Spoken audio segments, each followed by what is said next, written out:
This is a very popular saying in Buddhism, and it's trying to depict the life of the mystic. And the curious part here is that it shows us that before enlightenment and after enlightenment, we're doing, in essence, the same thing. So there's a couple of things that I want to take out of here that encompass mostly of what I see in this saying. And the first one has to do with the idea that we develop when we get interested in the spiritual path, that enlightenment is an exotic state of mind, and that it changes completely your worldview and what you do. And this is not the case, because enlightenment is simply the process of you becoming aware of who you are, you becoming conscious of your true identity. And that in no way has to do with a radical change of your life patterns, but rather the awareness of them, the becoming more aware of everything that is you. That is the purpose of becoming aware of who you are. And so it takes away the idea that enlightenment is going to change completely your state of mind, and that you're not going to engage in the same activities. And somehow we buy this idea that this is going to happen. And perhaps this is mostly because we have seen that the depiction of ascension, apotheosis, enlightenment, and so on, all these things are illustrated poetically and artistically in some exotic ways. And we see all kinds of visuals and the illustrations and images that are painted about angels with trumpets and flying chariots and so on. And so we have always associated all these things, these mythological representations of simple states of mind, into the process of enlightenment. So this is a very clear way to see that no, after enlightenment, everything stays the same. The only thing that changes is something inside of you, the perspective of who you are. And this brings me to the second point, which is that it brings humility to the seeker who is in this point of realization that what it is everything. And so when, in fact, humility is something that is derived out of enlightenment, because it shows us that there is nothing else to achieve but to what we have right now. There's nothing to look forward to because it's going to bring me some exuberant state of mind or a new life or anything like that. That doesn't mean that your life won't change. It will change. That's the meaning of life, of the world, the changing world. It's going to change, but we're not seeking for that for the sake of peace and happiness and joy, or yes, the joy of life, of sharing, of loving.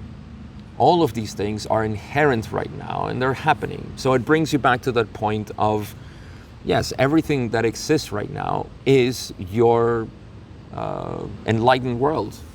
Everything that you have right now is the unconditional love of the universe. It is you.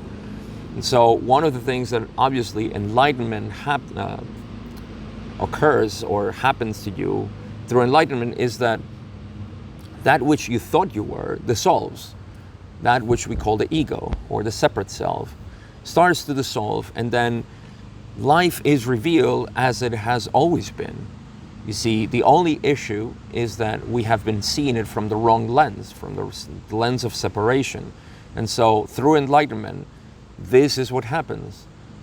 Through the recognition of your own being, this is what starts to reveal as perfect, as beautiful, as whole, as complete.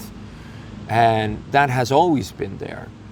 We don't pay attention to it because we have been conditioned to believe that we are a separate being that lacks things and that suffers and that it needs to achieve things. So it brings back humility to the point that anything that you're doing right now, it's already complete and whole. It doesn't need anything extra. The only thing that makes us believe the illusion that we need to change is the ego, who constantly needs change. For it to survive, it needs change, and so it perpetuates itself by looking forward to the future and fearing the past. So this gets dissolved, and so what we're left is what we have always had. And of course, this is reality as it is. It doesn't matter if you're a doctor in a very busy hospital, or if you're a taxi driver, or if you're a teacher, or if you're a mom of two, single. It doesn't matter what your life is. Everything that is depicted here is simply the wholeness of you. You are this. And so this simple teaching or saying is in essence bringing us to the present moment. There is nothing exotic that is to be expected outside of this. There is nothing extraordinary that is going to happen except that shift, that little shift, which is recognizing your own being. And recognizing your own being is recognizing the being of the universe. And so everything becomes complete. Everything becomes as one. And after that, of course, the ego cannot hold itself together. It needs to gradually dissolve. And in that process of dissolution, that which has always been starts to be revealed gradually, little by little. And you recognize that everything that has been is what is, only shrouded, clouded by the sensation of separation, which is really what changes. That's the only thing that doesn't even change, it dissolves. So those are the two things that I, in essence, see here. One, the recognition that there is nothing exotic about enlightenment. Enlightenment is a very simple process of simply recognizing who you are in contrast of what you are not. And the second thing is that it will bring humility to the point of realizing that this, what I do day to day, is the full universe. This is what it's all about. The universe was created for this moment right now. And that is something that we don't need to practice, something that we don't need to do anything about. Both of these things are happening right now. And it only needs or requires one simple recognition, which is the knowing that you are this.